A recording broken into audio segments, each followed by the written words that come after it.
From time to time in videos or on live shows or even in off-air chats, I hear people complain about where they live. They complain about something that just they can't stand about where they live. And it's something that's probably never going to change to get better. If anything, it's probably going to get worse. Sometimes it's multiple things, sometimes it's one thing, and it just to me sounds like a deal breaker. When they complain, I typically advise them to do something that would resolve this complaint, would solve it, just would take care of the problem. And that is relocate, move. And most of the time, they give me the reasons why they are never going to move or why they haven't moved yet. And in my opinion, most of the time, those aren't reasons. Those are excuses. Those are excuses to cover up the real reason why they don't move or why they say they're going to move, but they never do. And that's because they're afraid. They're afraid of change. They're afraid of the unknown. They're afraid of losing connection with their home, everything they've always known, their family, everything they're familiar with. They're afraid to learn something new. They're afraid to make new friends. They're just afraid. And they'll always say, that's not it, that's not it. But in my experience, in my life, I've seen enough of it that's going to be my opinion when you give me excuses. Now, from time to time, these reasons are legitimate. They really are, especially when they plan to move and they have reasons that kind of explain why they haven't done it yet. They've got to resolve this issue. They've got to take care of that. They've got to complete this. This has to happen and that has to happen. And once these things happen, they're going to relocate. And depending on what it is that they say, it makes sense, and I'll accept that. I'll say, all right, I believe you. The other times, no, none of those things that they're saying have to happen first are even necessary in order to relocate now or even relocate in the future. And it's just a cover-up. It's an excuse. Now, people get mad when I tell them they're afraid, and I get it because I don't like to be called a coward. But the thing is, my perspective is a lot different than other people's. There are some of you out there that are like me that have moved around your whole life. You understand what's involved, and you understand some of the difficulties. Yeah, you are the new person, and you've got to get to learn a new place and just things like that. And, stuff is heavy, and you got to box it up, and moving is expensive, and et cetera, et cetera, et cetera. But I've moved so many times that I know what it takes to move. I'm totally capable of it, and it doesn't bother me. If you haven't moved a lot in your life, you won't have that perspective. Another thing is, I'm not as close to my family as some people are. That doesn't mean I don't love them. I do. But because I moved around a lot as a kid and I grew up away from my family, and then when I came to live where most of my family was at, I was in my teenage years. I was finding myself and then became an adult and moved out of the house and moved away. I haven't been around my family maybe as much as some of you, so that connection isn't there. It doesn't mean I don't love them. It just means that connection isn't there. It's different. It's just different. We seem to get together for weddings and funerals, which in some cases seem to be the same sort of thing. But another thing is we're all older now. We all have kids. We all have lives of our own. Some people have moved one county over. Some people have moved out of state. Some people have come back. I mean, in my family, when you grow up, you move out of the house and you move out. Now, sometimes you move back in, but not everybody stays living with mom and dad for eternity. And a lot of people in my family get married and raise a family. We're not a bunch of people that tend to be single and alone and things like that. So your perspective might be entirely different. If you don't have a family of your own, you might want to stay closer to your extended family. So it's an entirely different perspective. But I think some people are afraid to cut the umbilical cord. I really do.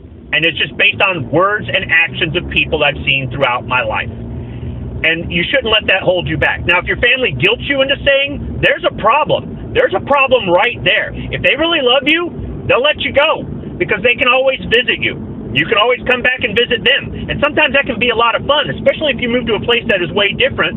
And maybe there's some things that your family might enjoy there. Warmer weather, a beach, some sort of tourist trap. I don't know.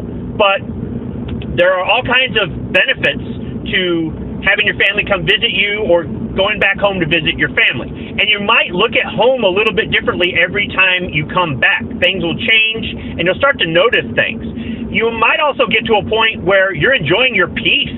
living away from your family. And when they come to visit, you're not really looking forward to it. But in this modern day, in this modern age, it's not like when I was a kid and moved to another state and would have to write letters to my friends back in the state I left. And eventually the letter writing stopped. And why did you write letters? Because I didn't make a lot of long-distance phone calls, because back then they cost a lot of money. Today there is no long distance. You can text, you can email, you can Skype, Zoom, or whatever you want, right? You can stay in contact by posting, family stuff on YouTube, on Facebook. There's all kinds of social media. And it's a lot easier to travel across the country nowadays. So there really isn't anything that's going to distance you from your family where you can't get a hold of them in an emergency, or they can't get a hold of you, or you still can't share some of these things. But if you truly want to be independent, you truly want to find yourself, you truly want to live your life, make your own life, and not be dependent on your family, moving away is a great way to do that. And, some people move away after the kids get out of the house, right? They stay where they stay for that stability, and once the kids grow up and move out of the house, like they did when they left their parents' house, they retire and they move away to some place where they can just enjoy their lives, do all the things they couldn't do because they were busy raising kids. So there are all kinds of opportunities to move away from whatever it is.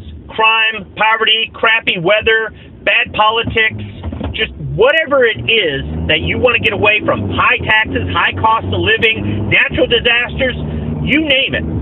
But if you just want to sit there and bitch and bitch and bitch and don't want to take any action, you'll never know. And if you want to deny that you're in fear by covering up that fear with excuses, then that's all you're ever going to do. And once again, you'll never know. Finally, I'd like to talk about this from a Second Amendment aspect. There are some of you who live in these lost cause states. There are states that have, for decades, been anti-Second Amendment, have passed unconstitutional laws at the state and local level, and the places only get worse and worse and worse. Some of you defiantly say, I'm going to stay and fight. Running away isn't a way to solve it. You're not necessarily running away. But at a certain point, holding this ground is no longer... there's no longer any reason for it. It has no tactical advantage. It has no strategic advantage. At this point, it's not worth it. And if you withdraw to a position that is more defensible, then that's not running away. That's being smart. There are states that are red that are turning purple. There are states that were red that have turned blue. If you move to those states and bolster the numbers of people who are pro-Second Amendment, you can hold the line or turn the tide, because those states haven't been anti-Second Amendment or have only started to go anti-Second Amendment recently, whereas your state was like this when your parents were little kids and you were born into this. So your vote matters, or your vote counts in your state, but it doesn't matter because nothing gets better. And all I hear from people when they want to explain why their state keeps going downhill, once again, in a lot of cases, are just a bunch of excuses.